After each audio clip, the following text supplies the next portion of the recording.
જય શ્રી કૃષ્ણ બધા મિત્રોને. તો આજે અમારા હોસ્ટેલના બોર્ડના વિદ્યાર્થીઓ એક્ઝામ આપવા જાય રહ્યા બોર્ડને, 10મા વાળા અને 12મા વાળા. તો એમને ખૂબ ખૂબ શુભકામનાઓ.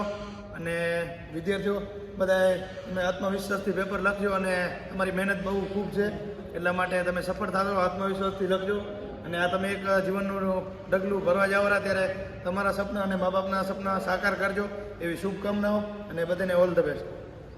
આપણે વાંચ્યું હોય આખું વરા, હવે અંદર કોઈ પ્રેશર નહીં, આરામથી લખો, નિરાતે.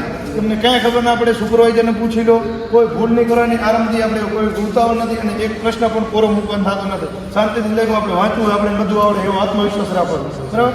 એટલે કોઈ ઉતાવળ નહીં કરવાનું, ગભરાવાનું નહીં. પેપરથી ના આવડતું હોય, એકાદો પ્રશ્ન નહીં આવતો, પેપર શાંતિથી પહેલાં જોઈ લેવાનું, વાંચી લેવાનું, કેટલું આવડે જે આવડે પહેલાં લખી લેવાનું. પછી બાકીનું નથી આવડતું લખીને જ આવડે. તમને આખો દિવસ વાંચ્યું છે, આપણે આટલું વાંચ્યું છે, આખું વર્ષ મહેનત કરી છે, કંઈક તો તમને આવડે છે, જે આવડે લખો.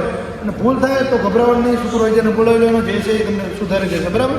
અને ગભરાવાનું નહીં બિલકુલ. શાંતિથી પરીક્ષા દેજો. બધાને બેસ્ટ ઓફ લક. જય શ્રી કૃષ્ણ. ભલે ત્યાં